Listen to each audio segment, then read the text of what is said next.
when I have probably my third or fourth draft, I reread it again, I look at it, and I try and see what's missing. The repetitive notes, but also what's missing.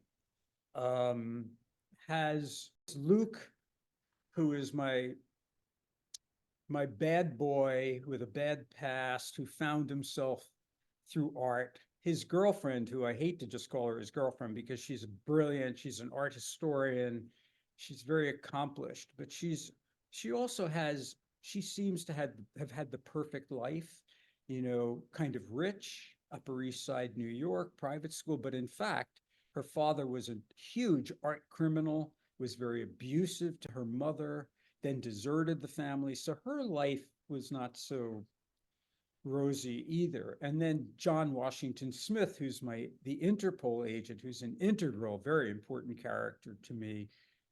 And I have to look at that and just see, have I given them enough? And have I given the reader, where is it that I can cut?